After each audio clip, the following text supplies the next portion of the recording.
Hello everyone, welcome back to the channel.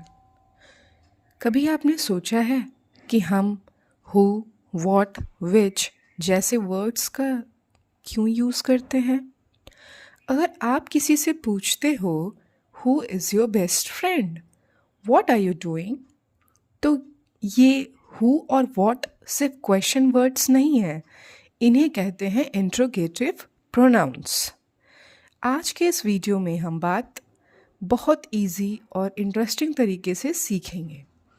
Interrogative pronounce क्या होते हैं, कैसे यूज़ करते हैं और एग्ज़ाम में कैसे आइडेंटिफाई करते हैं। तो इस वीडियो को एंड तक ज़रूर देखिए, क्योंकि आज के बाद आप कभी कंफ्यूज नहीं होंगे। As you can see, interrogative pronoun as a heading. ठीक है, अब हम इसका डेफिनेशन देखते हैं। Words which substitute for noun, ऐसे वर्ड जो नाउन के सब्सटीट्यूट हो एंड उसके साथ साथ आस्क क्वेश्चंस, उसके साथ साथ क्या कर रहे हैं, क्वेश्चंस आस्क कर रहे हैं, और इसी को हम कहते हैं interrogative pronoun. Is that clear? फिर से समझते हैं। वर्ड्स ऐसे शब्द जो नाउन के सब्स्टिट्यूट होते हैं, मतलब नाउन के जगह पे यूज़ होते हैं और उसके साथ साथ क्वेश्चंस को पूछते हैं, उसी को हम कहते हैं इंट्रोगेटिव प्रोनाउन। चलिए अब हम एग्जाम्पल देखते हैं।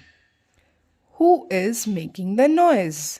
आपके क्लास में आपकी टीचर आती हैं और पूछती हैं who is making the noise, तो आपको पता है ना, वो जानना चाहती हैं, she is asking question with you all.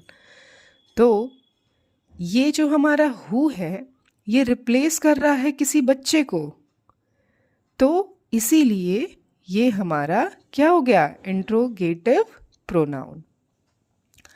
अब चलिए नेक्स्ट एग्जाम्पल की तरफ चलते हैं। Which seat would you like. क्वेश्चन पूछा जा रहा है, कौन सा सीट पसंद करोगे तुम। तो यहाँ पे विच मतलब कौन सा, ठीक है, कौन सा। तो यहाँ पे किसी नाउन के जगह पे ये विच का यूज़ हुआ है, इसीलिए ये हमारा इंट्रोगेटिव प्रोनाउन हो गया। Now let us move on. What do you want for dinner. आप क्या चाहते हो डिनर के लिए। तो यहाँ पे जो व्हाट है वो क्वेश्चन पूछा जा रहा है कि आखिर में खाने में क्या चाहते हो।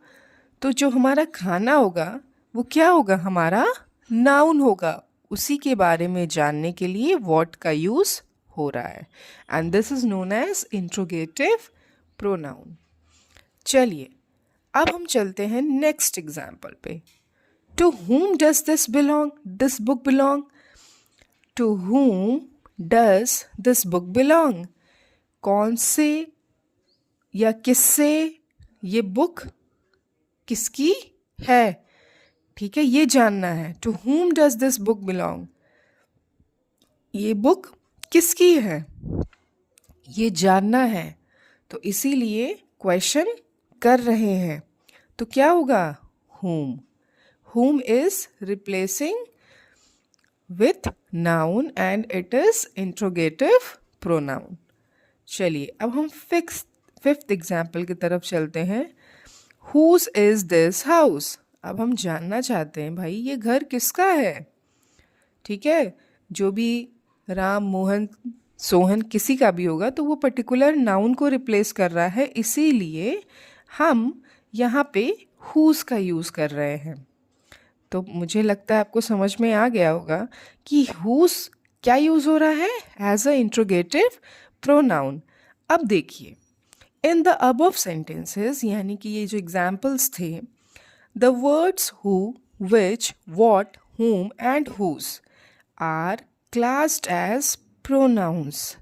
इनको क्या किया गया है, इनको एज अ प्रोनाउन यूज़ किया गया है, because they are interrogative pronouns as they are used to ask questions।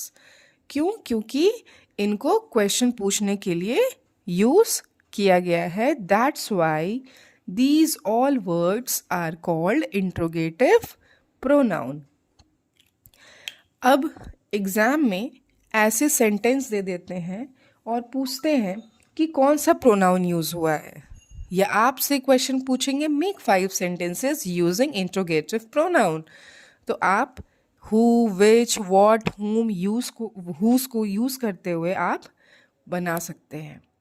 तो फ्रेंड्स, आज हमने सीखा कि इंट्रोगेटिव प्रोनाउंस क्या होते हैं और कैसे हु, व्हाट, विच, whom और whose का यूज़ क्वेश्चन पूछने के लिए किया जाता है. अब आप इजली किसी भी सेंटेंस में इंट्रोगेटिव प्रोनाउन आइडेंटिफाई कर सकते हैं बिल्कुल सिंपल और क्लियर वे में, और साथ ही साथ आप कोई भी क्वेश्चन फ्रेम कर सकते हैं.